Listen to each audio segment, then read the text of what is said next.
All right, instant game reaction from your crew at American Soccer Break. Just a bad day overall for the US. We're going to talk about the men's game in a second, but the US women actually fell in the U20 CONCACAF Regional Championship as well, 2-1 to Mexico.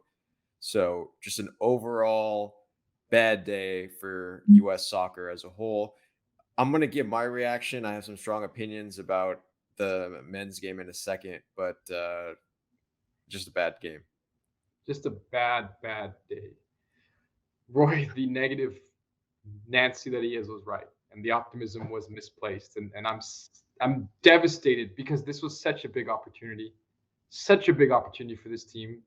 They would have played Israel in the semifinals, who's been excellent, but it's a good matchup. It's a good matchup, and this is a team that was talented enough to win this game and failed by poor tactics. Yes, individual mistakes that a bit of unluckiness. I don't know, just a bad day. And the women, I mean, this is scary, you guys. This is scary on both sides. Yep. I've been in my car, as you could see, crying for the past 2.5 hours. My wife said I was wailing in the house, making too much noise. The neighbors complained. This is terrible. What was the difference in this game? Because Mhm. I think overall we had a more talented squad than them, and I Yeah, think yeah, I completely agree. I think we I had a don't know. more talented squad, and certainly the one position where they're more talented than us is in the back. There's no debating that. But Sully was fantastic. I mean, Oh, and they incredible. defended very well. But I mean, this felt like Netherlands US all over again, right? It just a bit of naive moments, and we played into them tactically. But and back there were six back at all times. I mean, defending the low block. I mean, it's difficult to break that down. I don't think this is on the players. I think this is tactically we were a mess. We were very naive. yeah. So I'm gonna say two things today. So this reminded me a lot of the U.S. Netherlands game, and I'm starting to see a theme, and that theme is that what happens is because we have so much wing back play, these guys get caught out. And look, we are very much technically better than we've been as a U.S. national team. You saw the flicks were coming, Josh Widener on Agreed. that, like Yeah. on that flick off the corner. Luna's doing a bunch of stuff. That all's fine. We got that down. The two areas where we need to be better is a little bit what Rahi said just now. Tactically, I think we're getting out coached by these other coaches. And secondly, defensively, I think defensively we are not there. And as a U.S. national team in the 90s and 2000s and all that kind of stuff, we lacked this technical ability, but we never had issues in terms of strong defense. And I think for whatever reason, I don't know what's happening today. I get it. It's a mistake by Winder.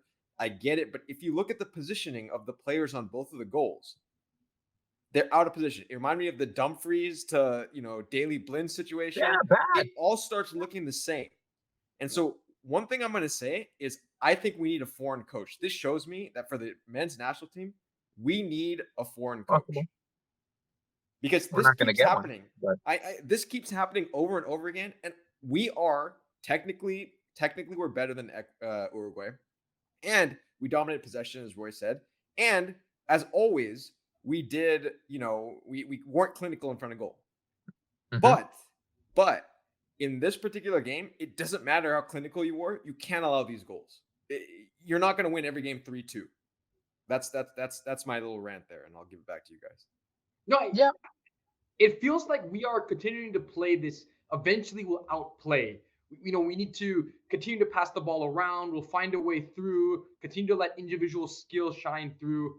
This is the theme at the senior level, at the junior level. When a team's in a low block, we cannot break them down. Number one. Mhm. And number two is we make defensive mistakes. Yes, that is true. And at a certain point, and they're going to say solid performance, solid tournament. We need to continue to progress. The players will get better. But at a certain point, to your point, the coaching is not doing enough for these players, and they're talented.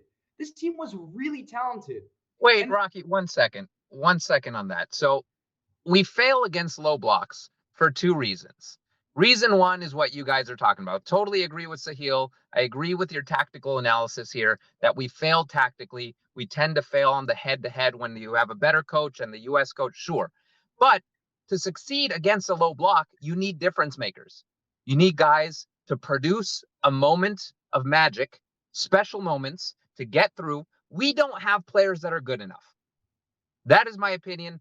I know you love Cowell. I love Cowell too. I like Diego Luna, but neither guy is good enough to produce that moment of magic when we're playing against a slightly better defense, when we're playing against a low block. So sure, part of it's tactics, but the other part of it is you need the quality. And you need quality that's considerably better against the players we're going up against, that are able to take the moment on their shoulders and produce a moment of magic. Yeah, None of the guys were able to do that. Unless you're Manchester City, you're not going to be able to do that. You have to understand that when a team's playing in a low block, you have to find ways to invite them out. Otherwise, these individual playmakers you're talking about, where do they exist in the world? We're not going to find them all of a sudden, players that can take on 2-3 players at a time, right? I mean, Diego Luna is dribbling through 3 guys around him and able to create space, but then there's another block of defenders. At a certain point, tactically, you have to realize that it's not going to work, right? When we played against Canada and we lost in that game, in the qualifiers, it was very simple, right? They knew exactly what we were going to do. They said, come at us, we'll chill, we'll be fine, and we'll catch you on the break. I mean, at a certain point, this just doesn't work tactically, right? I think yeah, like it's tough. It's tough to break down the low block. It's difficult. Like, you know, we have a lot of missed chances. I do think Cade Cowell's been phenomenal in terms of just creating. He hasn't been finishing, but I think he's a problem against other teams. You know, he caused a lot of issues. But I'll say this, and this is my point that I was making. Same with the Netherlands game. Same with this one. You're never going to win if you allow goals like this. Yeah. Like, I know it's sad. It's sad for Weiner. I get it, whatever. But if you allow a goal like that, you're not going to win. You don't come back from that. Yeah, but part of the problem is that he's a young kid, right? So as you play more professionally, those mistakes start to eliminate. We saw it against Netherlands. This is the same thing. It's the same thing that's happening. Yes, we did. It's nothing to do with youth. It's young players playing against young players. Yes, so you can't use that excuse when you're playing against other 19-year-olds. But they're playing. They're not making those mistakes. Level. The difference is they're playing at a higher professional level. There's more pressure on them than there is on players in the MLS academies. That's the difference. So they're feeling that pressure, understanding that situation. You learn to handle these situations a bit better. And currently, that is the difference. It's not youth versus youth. It's not that they're too young. It's that they don't have the high pressure experience, and that's fine. I mean, they'll improve. He'll go to Europe. Joshua Weiner will go to Europe and he'll play in big games. And he'll figure it out. I mean, I feel terribly for him. Like, it's just he was a little out of position. He makes a bad mistake. It sucks. And it does ruin the game. But the amount of times we allowed, like, Uruguay, their midfielders were operating in space. Their wide players were operating in space because they invite us in and they play that long ball out. And then they flick wide and they was opening things up. We didn't do that, right? So we're asking a lot more of our players to try and find room between 3-4 defenders. They played it very simple, and it was a lot easier, right? Even that goal, even the own goal, it's a cross, right? The guy's in space on the wing. It's a terrible clearance, but it's a dangerous situation they've created in some ways, right? We didn't create as much like that. He could have let it go. It wasn't dangerous. It wasn't dangerous. If he would have let it go between his legs, no one gets on. I agree. He could have let it go, but I do agree with Roy saying. I mean, I think the one thing, Roy, is we keep seeing this over again. Like, even against the Netherlands, like, we decide we want to take the ball and we want to play against you. Today against Uruguay, it's like, you know, okay, we know Uruguay is going to be like tough defensively. They're going to cut your space. They're going to cut off passing lanes. It's like you're playing right into their hands. It makes no sense. Sure. I think one thing is we're comparing it to the Netherlands game. I feel we lost for a different reason. I don't think it was partially tactical, but we used pretty much the same exact lineup for every single game at that World Cup. These players were tired. Their legs were tired. Other teams had rotation. Netherlands had rotation. We went into that game and we looked exhausted. We looked terrible in the back. That felt different from this. This felt like the guys just weren't up for the challenge. We weren't up for the challenge against a team that was much better than any team we played in this tournament. It's the first time we played against a good team in this tournament, and we failed. So my issue here is, Rocky, you've been playing this team up, the best in the history of the US U20 national team, or the most complete team that we could win this tournament. But you've been saying these things without us actually being tested. My point is, this was our first test, and we failed that test. We could say it was tactics. We could say it was this. I say the team isn't as good as we're making them out to be. the team isn't. See, here's the thing: Ecuador played this Uruguay team and lost 2-1 in a very, very close game, a late Sure. penalty, right? So we played Ecuador, we played a close game, a very similar game. We could have easily lost that game, but we won late. We were solid, right? I mean, this game could have gone that same direction, right? You can't tell me that Uruguay was a dominant team in this game, that we didn't look for periods of the second half. We dominated possession. We were playing in a way that could have created something. The problem is by conceding soft goals, by putting our players in position where tactically they're at a disadvantage, you make it much harder. It's an uphill battle, is all I'm saying, is that, yes, this team is the most talented team we've ever had, and it's a wasted opportunity. It's a real wasted opportunity because they were good enough to beat this team. Absolutely good enough to beat this team. I agree. Against I Venezuela 100% last agree time, too, yeah. against Ecuador, Yeah. those were better teams that we lost to in the quarterfinals. This team, this team was better.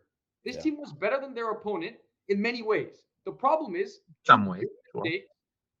and a tactical disadvantage. That's for me the difference. For all the U.S. fans, just there'll be another day. Josh Winder, there'll be another day for you too, and you just got to lift your spirits up and get back out there. But just a lot of disappointment on this day. So can I ask one more question? Go for it. Who was your surprise of the tournament? My surprise of the tournament was, I got to say, Jack McGlynn. Actually, Okay. I think I didn't expect him to come through in moments that he did. I know today he wasn't at his best, but as a whole, I actually was quite surprised. Usually you hype up a player and then he kind of doesn't live up to your expectations. I thought he's pretty good. I like that. Yeah. You, Rocky? Yeah, the biggest surprise actually was Diego Luna. And I know it's interesting. That's maybe a hyped player, but I was really impressed with his technical ability. And it showed against technical opponents, right? Against even today, he looked like arguably the most technical player on the field. Maybe second, but he was fantastic, right, on the ball. And I was really impressed with Diego Luna because I think it showed against good competition. Yep. I like that. For me, it was also Diego Luna. I think he had a very strong tournament. I expected him to, but part of me was really hoping and praying that he would come through, and he did. I thought he did very well. Will it translate to the higher level? We'll see at Salt Lake. We'll see if he starts getting more opportunities to start games and come in more often. So I hope that happens. I hope we get to see him in 2026 or even Nations League. Well, the good thing is everyone is under 20 in this team, so that means they are young. So we will see him again. I think we all liked some of the things we saw out there. It's a fun sort of new style. I think the U.S. is picking up. We just need to clean things up, and we'll get there. But onwards and upwards. See you guys next when we cover the senior men's national team. We'll get into a whole other bag of can of worms with that one. But see you guys soon. Take care. It was beautiful at times. It was. It really was.